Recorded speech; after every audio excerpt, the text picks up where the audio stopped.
I think every man would be interested in what women say about him behind his back, so I was wondering what my wife thinks about me. But what I heard threw me into a real shock. I am literally speechless. Naturally, I'm recounting all of this after the fact, so I'm skipping over what I consider trivial and focusing on what, in hindsight, proved to be especially important. So forgive me if I don't dive into tales of my childhood, pleasant dinners, minor disagreements with my wife, her physical traits, or our more tender moments. By this time, our marriage had settled into a steady rhythm where we were both focused on building our savings and children were on the horizon.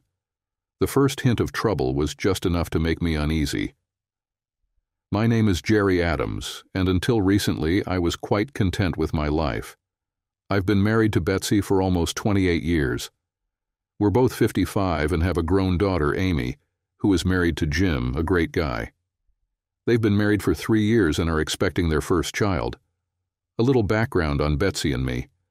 We met in college and started dating, but at the time we were both focused on our studies and didn't get too close.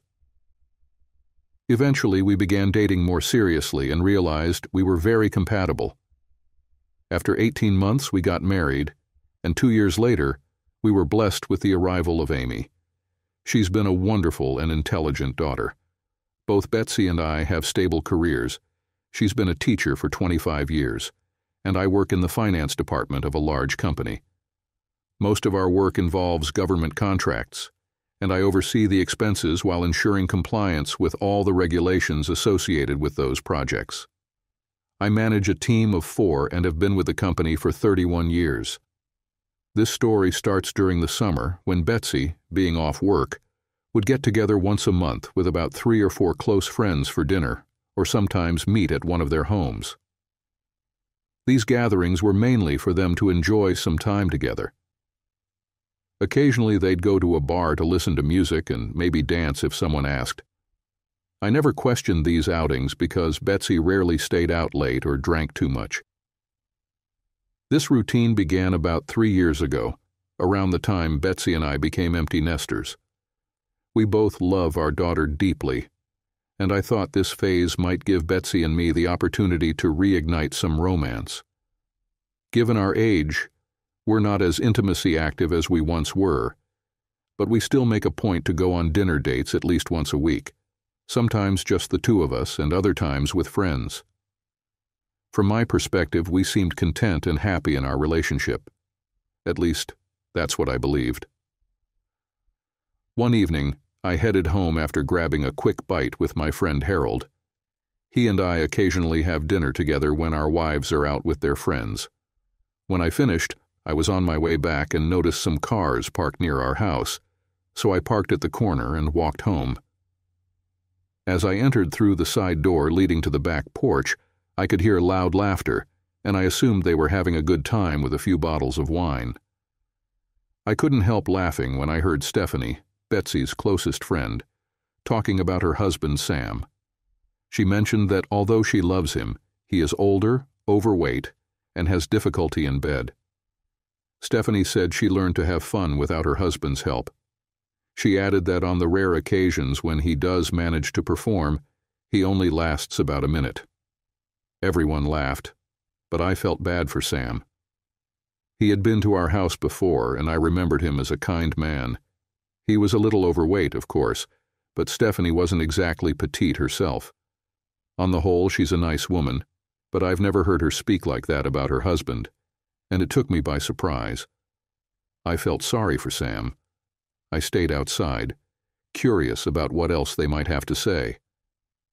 Then Maggie intervened, saying that her situation was different. Her husband, Harold, was still interested in intimacy, but the problem was that he was not the right kind of partner. She said, "I hardly feel anything, especially after I've had 3 children." Everyone laughed and asked, "How big?" She responded, "About 4 inches. Then Stephanie added, "No, how big is it when it's hard?" Maggie chuckled and said, "It is hard." Stephanie joked, "We should call him Tiny." The group burst into laughter, and Stephanie told Maggie she could borrow her vibe any time. Then Stephanie asked Maggie, "Can he even find it when it's cold?" I stood there stunned. Do women really talk about their husbands in such personal ways? Harold is a good friend, and I felt awful for him. As they kept laughing, I was just relieved that my wife stayed silent. At least she had a little class. Then it was Erica's turn. I didn't know her husband Ollie very well, but he seemed nice enough to me. She said that she had menopause and was not very interested in intimacy, unlike her husband, who constantly demanded something. All the women were laughing, and I heard my wife join them. Then it was my wife's turn to speak. Let's be honest, ladies, we're all married to older guys and they look pretty pathetic. Sometimes my husband climbs into bed and tries to snuggle into my back. Is there anything more repulsive than an older man who thinks this is normal? Of course, Stephanie intervened. Betsy, what should we call Jerry? Do you have a nickname? I remained completely silent, waiting for my wife to say something. Giggling, she replied, I think the guy with features is working. Everyone burst out laughing. I was shocked. After all these years, my wife has never said anything like that to me. I never pushed her, and if she got tired, I just left her alone and kissed her. I don't remember ever doing what she said. Was she just saying that, or was it really true? She never complained about me once. I just stood there, my heart pounding. I felt a mixture of anger and resentment, not knowing what to do. Then Stephanie, who seemed to be having a conversation, chimed in. We girls can be just as bad. We should start going to this new club and let some of the young guys dance with us. If our men don't satisfy us, then at least we can let the young ones touch us a little. The others laughed and agreed that it was a good idea. Now I couldn't help but wonder what was really going on those nights at the bar. Most of the time, Betsy came home drunk. She just took a quick shower and went to bed. I usually haven't slept yet. I asked her how the evening was, if she danced, and she answered me. When I asked if she had a good time, she laughed and replied, There's something better waiting for me at home. What nonsense. I started to wonder if anyone had touched her, but I still didn't notice anything. While I was standing outside the door, they all clinked glasses and agreed that they should go outside more often. I was just standing there. They continued to laugh and drink. Erica raised her glass and said, To all our husbands. They all raised their glasses and made a toast. I felt disgusted. Do they do this every time they get together? Finally, Erica said, You know, we've all been married for a while, and we should be grateful to them for being good fathers, breadwinners, and despite their flaws, they're still ours. I thought they had regained their sanity, but apparently I was wrong.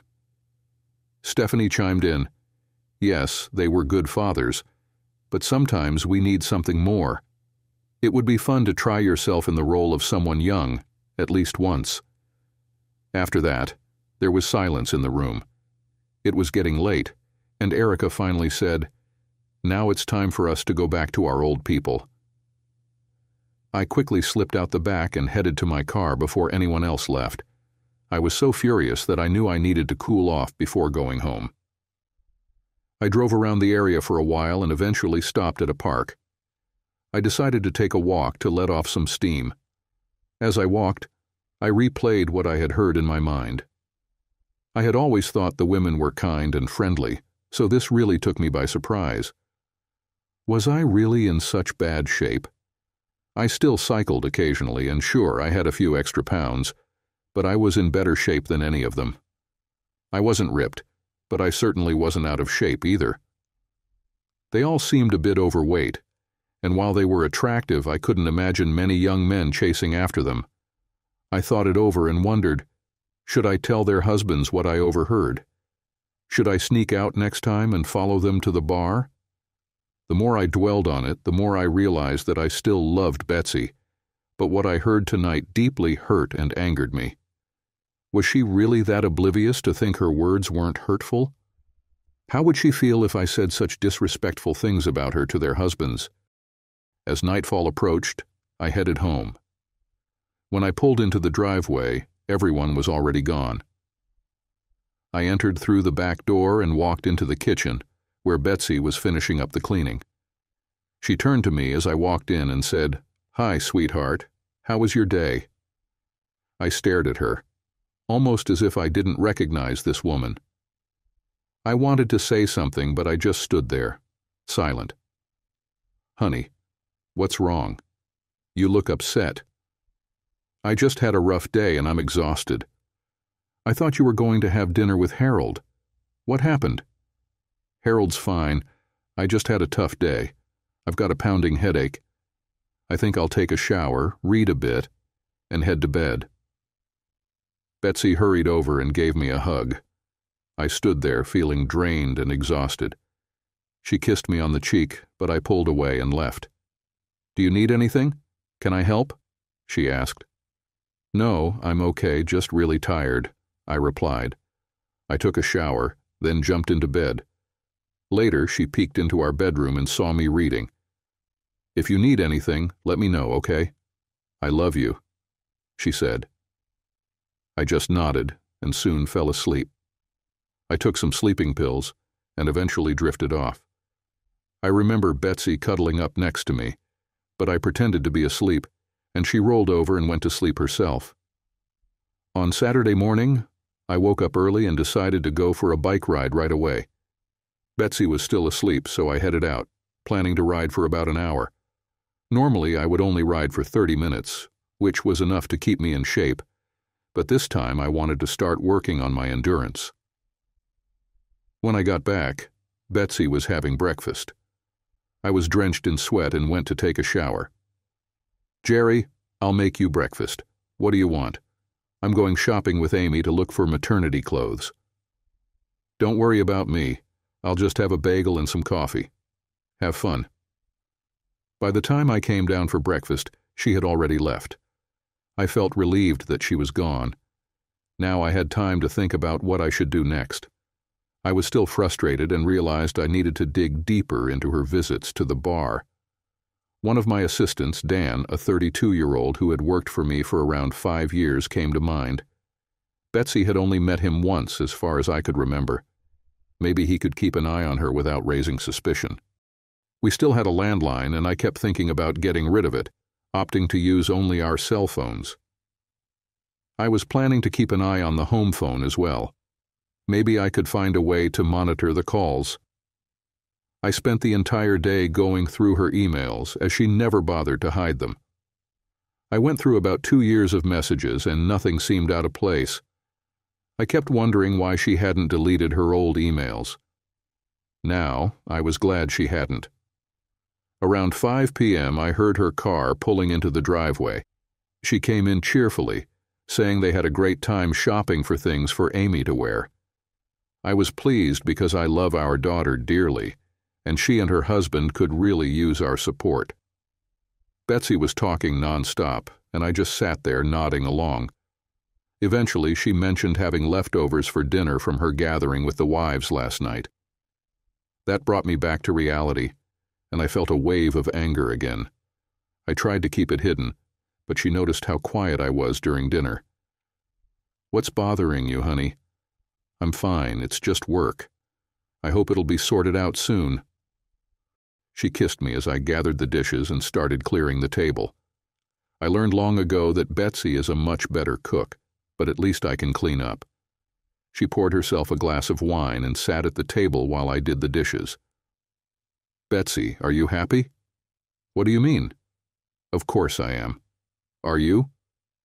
"Yes, but sometimes you seem distant. Do you enjoy spending time with your friends?" That was her chance to say something, but she just replied, "Yes, I do." We have a lot of fun together since we're all around the same age and have similar interests.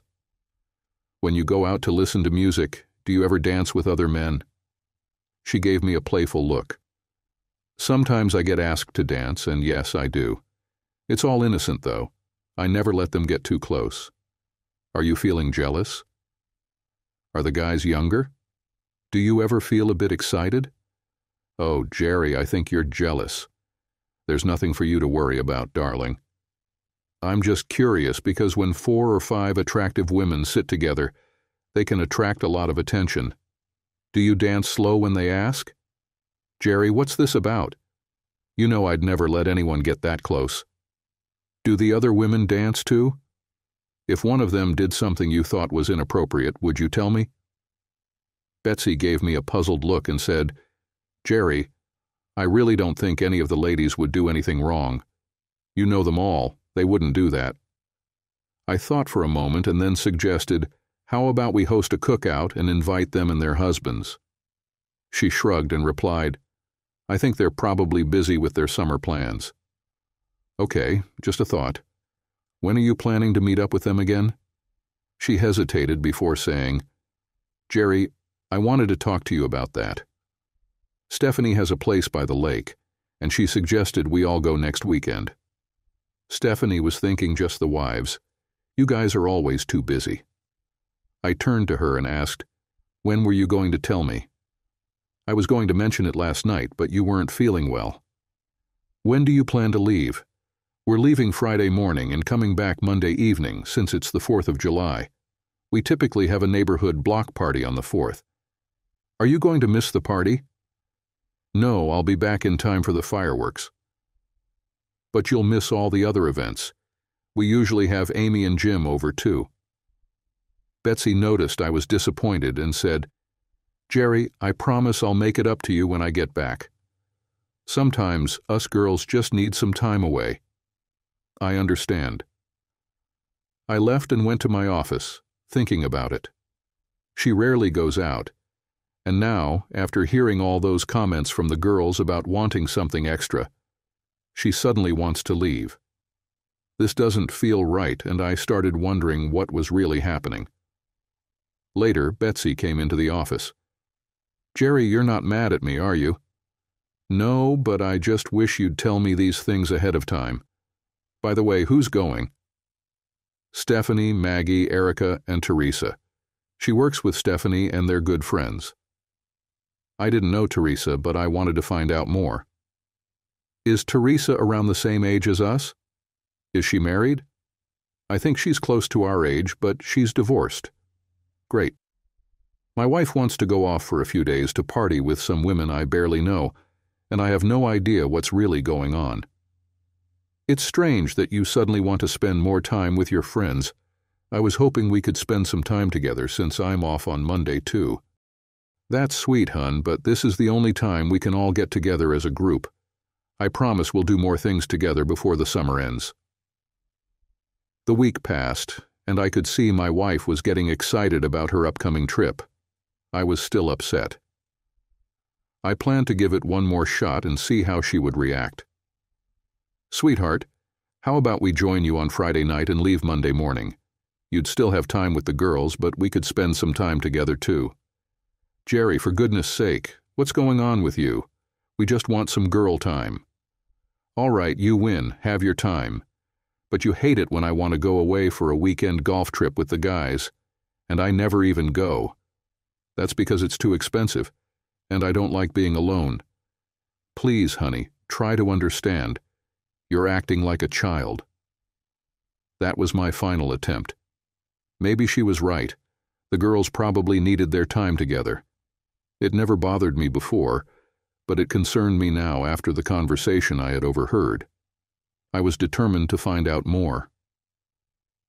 When she was in the shower, I took her phone and tried to unlock it. It was password protected. She had never locked it before. I had to think of a plan. Since we had almost identical phones, I grabbed hers, took it to work, and left mine behind. Dan, our IT guy, was someone I could count on. I asked him if he could help me unlock her phone. He worked on it for a while, and I gave him all the possible password combinations. Finally, he cracked it, and the phone was unlocked. I was going through her messages, hoping to find something I could use. Most of them were from her friends, but I uncovered a lot of information. Dan was trying to connect her messages to my home email. I told him I appreciated it, and he was happy to help. It became clear that Stephanie was the leader of the group. They would start by going to her cabin, and they had plans for some guests to join them, with Teresa in charge of organizing the events.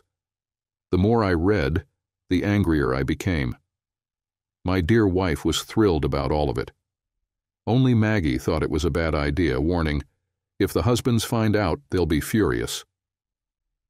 Stephanie dismissed her concerns, saying it would be fun and harmless as long as no one found out. My wife agreed. Erica chimed in, saying she was so excited she couldn't wait.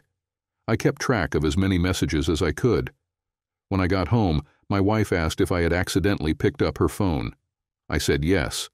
She turned red and snapped, "Why did you take my phone? That's private and you have no right to go through it. Damn you, Jerry." I stared at her in disbelief.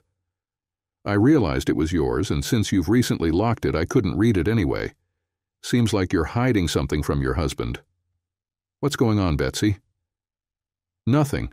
I just don't like it when you snoop through my personal stuff." "Betsy, is there something you're hiding?" "Of course not." I had a restless night on Tuesday. The next morning I decided to call my daughter to see if she knew anything. My wife and Amy talked almost daily, so I figured she might have some information. When I called, I asked Amy if her mother had mentioned anything about her trip.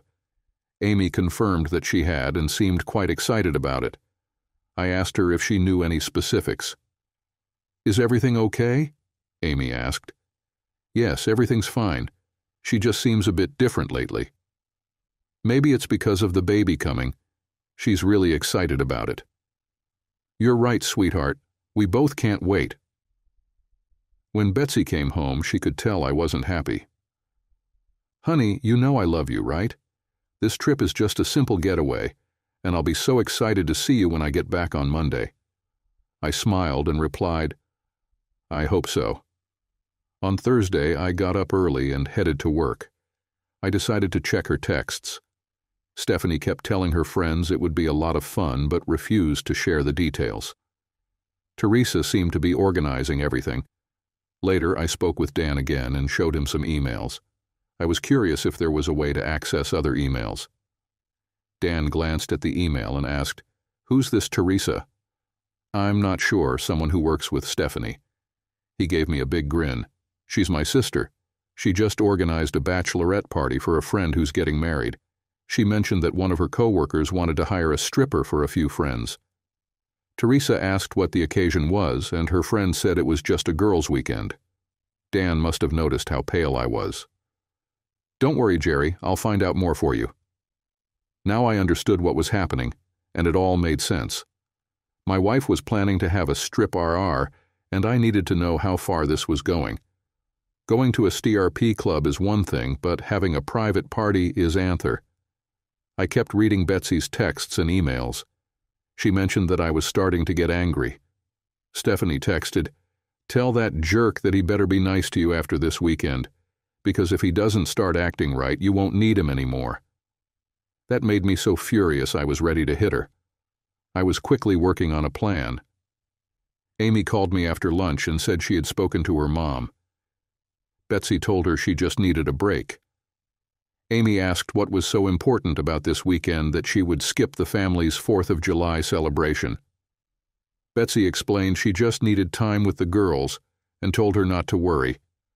Amy also said that she mentioned to her mom that I seemed to be feeling down and maybe she should spend more time with me. Betsy reassured her that she needed to go, but would make it up to me when she returned. On Thursday, I decided to contact all the husbands. First, I called Harold and asked if he had noticed anything unusual with Maggie's behavior. He said she seemed quiet and a bit worried. He thought maybe she wasn't feeling well, but she was definitely excited about the weekend. Then Dan called me back after talking to his sister, Teresa. Teresa had been in touch with a stripper who had performed at a party. Apparently, this was the same stripper Stephanie had hired for the weekend. I invited the husbands over to my house for a meeting on Friday night, asking them not to mention it to their wives. Sam and Ollie didn't know me well and preferred to stay home, but I told them they might want to hear more about what their wives were planning. It was crucial for their marriages. In the end, they all agreed to come. I also advised them to check their wives' emails or texts to see what they were up to, though most of them said they didn't have access to their wives' phones. On Friday morning, I woke up at 5:30. Betsy was still asleep, so I went through her suitcases to see what she had packed. There wasn't anything suspicious. I kept checking her emails and texts. Stephanie said she couldn't wait to see what Teresa had planned but wouldn't tell the others what it was. Betsy was supposed to leave at 8 a.m. The trip was only 2 hours, but they wanted to get an early start and enjoy some sun as soon as possible. I took the day off, but she wasn't aware of it. As I sat eating breakfast, I finally heard the shower turn on. Normally I leave the house around 8:30, but today I decided to leave early, leaving a note behind, saying I had an early meeting. Dear Betsy, I hope you have a great time with your friends. I know you've been feeling unhappy lately, and I can't help but think I'm the cause of it since you've distanced yourself from me. I'm sorry that I no longer bring you happiness, but I wish we could stay together and reconnect. Lately, I've been feeling incredibly sad, longing to be close to you because you always made me feel special. I've loved you for over 28 years, and I wish you nothing but happiness moving forward. With love, your husband. Jerry. Betsy started to worry when Stephanie texted her, saying she'd pick her up at 8. Betsy responded, Stephanie, something's wrong with Jerry. I'm worried and I don't think I should leave without talking to him. Stephanie replied, Betsy, for heaven's sake, he's a grown man. He's probably just sulking about being left alone for the weekend. I bet Mr. Gloomy is just moping around. Betsy texted back, This isn't funny, Stephanie. I'm seriously concerned. I wonder if he suspects something's up. I haven't been treating him right lately. I need to get in touch with him. All right, Stephanie said. I'll call Harold and see what he knows. He left early this morning, too. The women kept texting back and forth, realizing none of their husbands could be reached. Stephanie then messaged the whole group, Get ready, everyone. We're all going away for the weekend. No excuses. The guys will be fine. I had been working on a plan for a few days. Now it was up to the men to follow through. Maybe the wives were right. Perhaps they really were old, out of shape, and uninterested. But it wasn't too late to try and save their marriages, or at least prevent the wives from ending them. Harold and I were deep in conversation when Ollie and Sam showed up. Everyone seemed worried, and I told them they had every reason to be. I brought you all here because I have good reason to believe our wives plan to break their wedding vows this weekend. Is that something you can live with? I laid everything out for them. The way I overheard the wives talking about them, how I hacked into my wife's phone and uncovered their plans, or at least what they were thinking of doing. Sam, Ollie, and Harold were furious when they heard the truth. Suddenly the room fell silent. I then revealed my plan. We would get up early on Saturday, head to the cabin, and wait for the visitors to arrive. Then we would see what happens. We talked it over and agreed not to respond to any emails, phone calls, or texts. We wanted to keep the women in the dark. It would be tough, but we needed to make them suspicious that something was wrong. We stayed up late talking and planned to meet again at 9 in the morning. I had a restless night. I kept checking my phone, and my wife had messaged me about 20 times. At first she seemed worried, but as the day went on she became angry and accused me of being a spoiled brat, saying I was trying to ruin her weekend with the girls. I went to bed and tried to sleep, eventually dozing off. In the morning I called my daughter, who told me that her mom had called, sounding really worried. Amy told her that we were keeping her dad around because her mom wanted to go off and have fun with the girls. Betsy hung up on her after that. As usual, I checked our account since I usually handle most of the bills. I noticed Betsy had withdrawn $500 for her trip. Now I understood what she had planned. I told the guys what was happening and suggested they check their accounts too. Sure enough, they found that the ATMs had been busy. Each of the women had withdrawn large sums of money. Sam, Ollie, and Harold were both embarrassed and furious at the disrespect their wives had shown them. I didn't want things to escalate into violence, but I advised them to hold on to their frustration until the moment we confronted the women. The confrontation was set for 8 o'clock, so we needed to be there by 7 without letting the girls catch on. After I talked to Dan, Teresa gave me the latest news. Stephanie worked with her and probably decided that everything was fine. She approached Teresa to see if she knew a good male dancer for a women's party, and as it turned out, Teresa knew. I passed this information on to my husbands, which only angered them even more. In fact, Teresa took some photos of the male dancer and gave them to Stephanie. She told me that Stephanie was so excited that she almost lost her temper. The dancer was in his late 20s, tall, attractive, and very muscular. Stephanie asked if the man would be willing to do other things. Like what? Teresa asked. Stephanie explained that they were all married to older men and wanted to see what a young, attractive guy could do for 4 women. When Teresa shared this, I was furious. Teresa also mentioned that while the other women didn't suspect it, Stephanie hinted at something and said that everyone would like it. The men were furious as we continued our conversation. Luckily, we managed to calm things down, but the future with our wives seemed uncertain. I messaged Teresa when we were nearby to check if everything was ready. She called me back a few minutes later after stepping outside to make the call. Teresa, we're really grateful for your help. You've opened our eyes, and maybe this will save 1 or 2 marriages. I'm not sure. Jerry, I had a cheating husband, and when Dan told me about your situation and that I worked with Stephanie, I was happy to help. Has Stephanie told the others about the strip RR coming? I need to know the truth, especially how my wife reacted. I could tell Teresa was reluctant to answer, but she finally did. Jerry, I think your wife is influenced by Stephanie and lets her convince her to do things she normally wouldn't. Teresa, please just be honest with me. Did anyone admit to doing something when they went to the bar?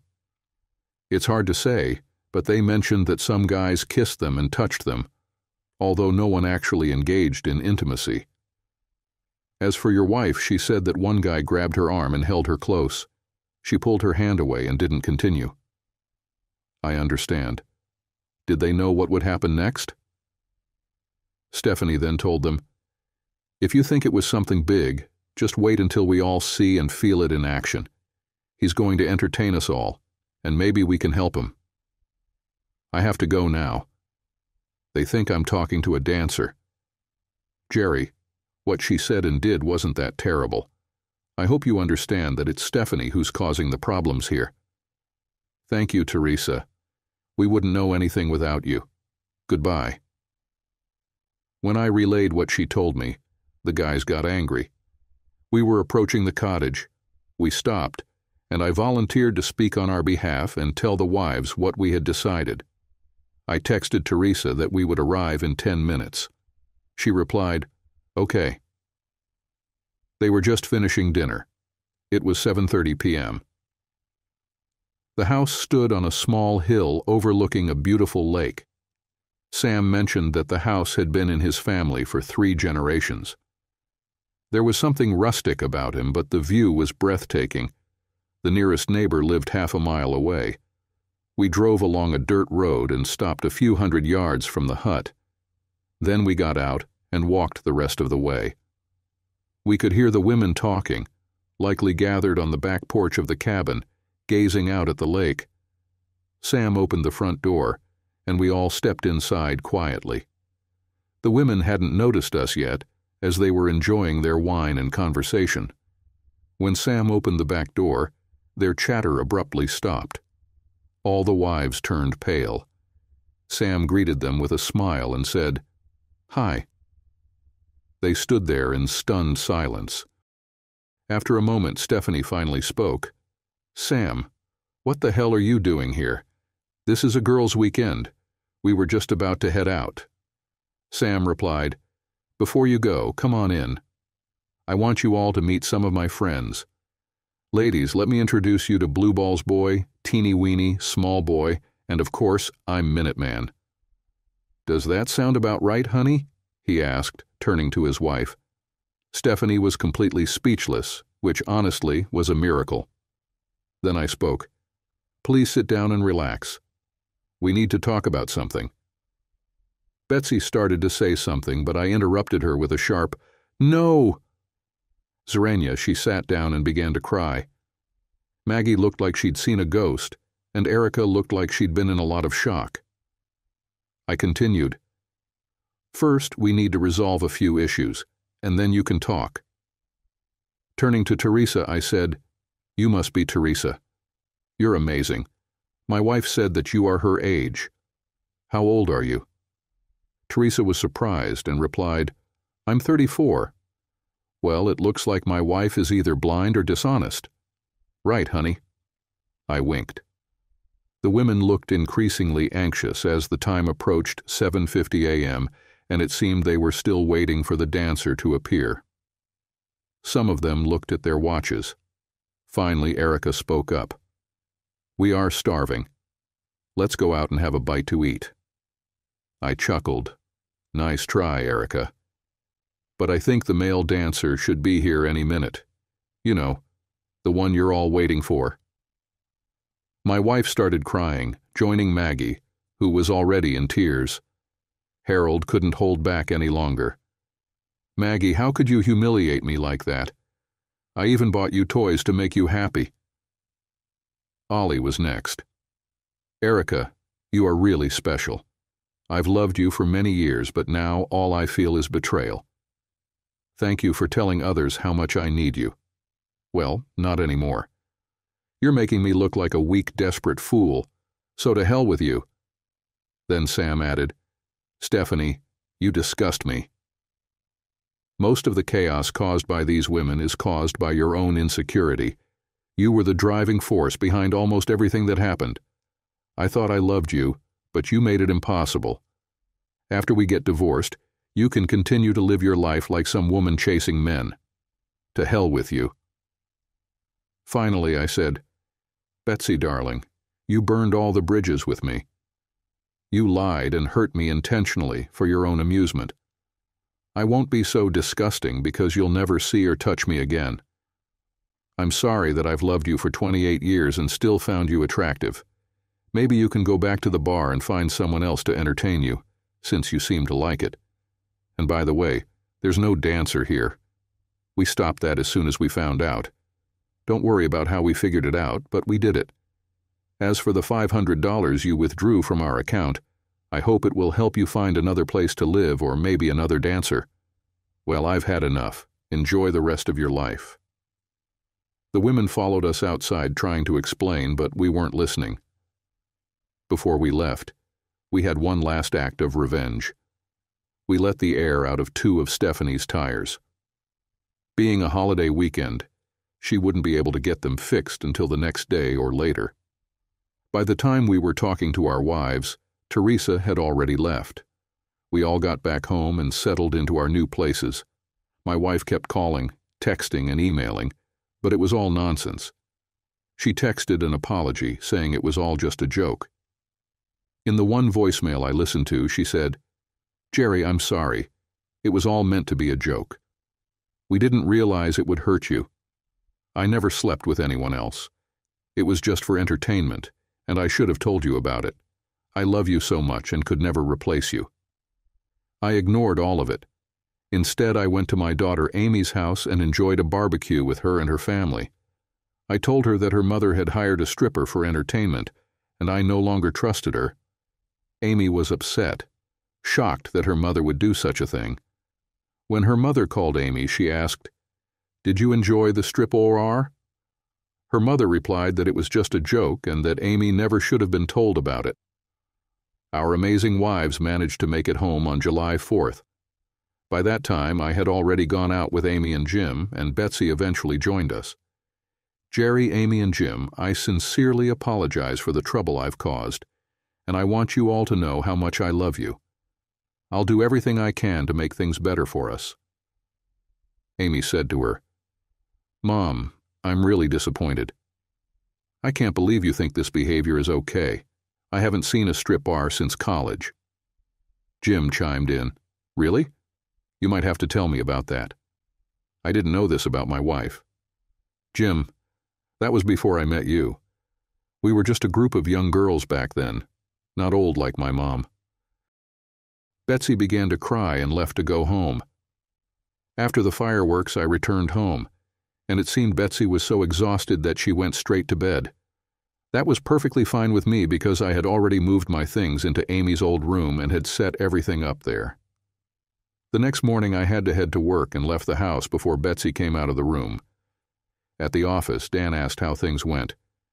"It was tough, but at least we managed to stop things from getting worse," I replied. "Do you think you can save your marriage?" "I hope so, but I'm not sure. I still love her, though." Betsy texted me asking when I'd be home and said she was making dinner for me. "We really need to talk." I told her, "I'll be home at the usual time." When I walked in, the house smelled amazing and it made me really hungry. She came over and said, "I missed you and I'm sorry for everything. Can we talk after dinner?" Of course. Dinner was quiet, but the food was great. I really do love her cooking. After we finished, she asked me to come to the den bringing some dessert and wine. I thought to myself, she's really pulling out all the stops.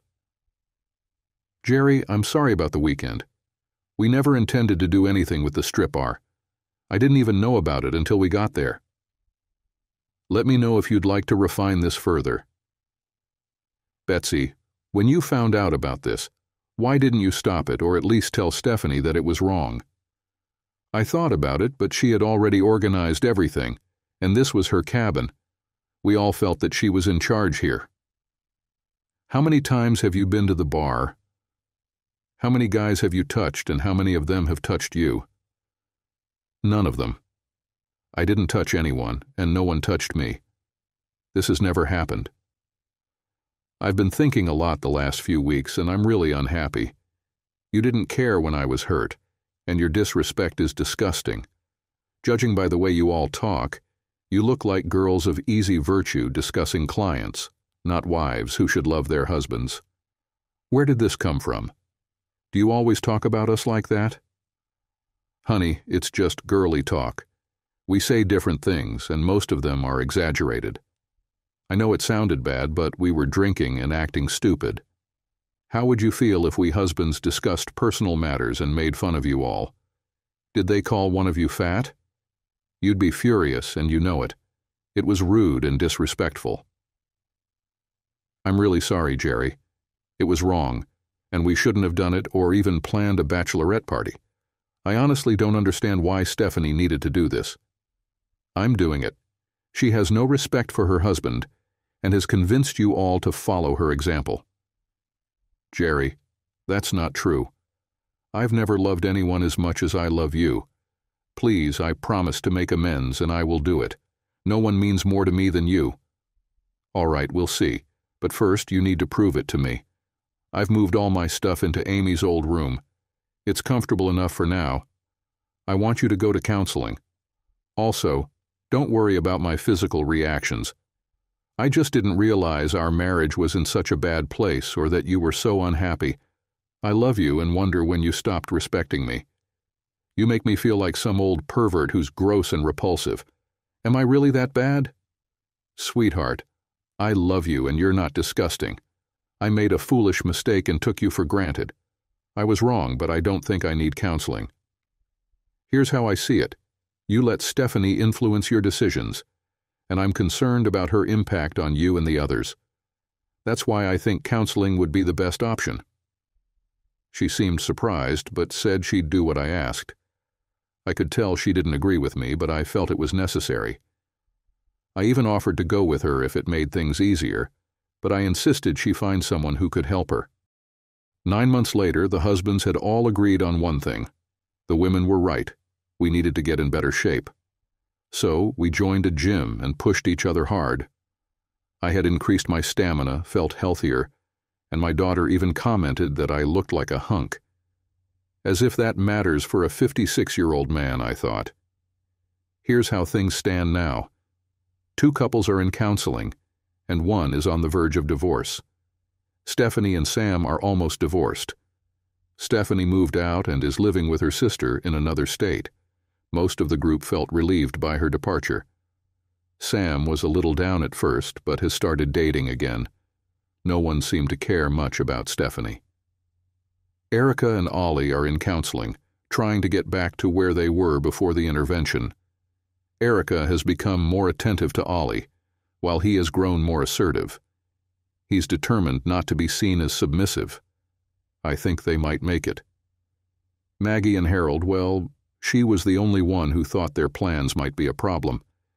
She constantly tells everyone how much her husband means to her, letting them know he's the hottest lover since Casanova. I think my best friend Harold has finally moved past the embarrassment. As for me, I'm still living in the same house, and Betsy is still in counseling.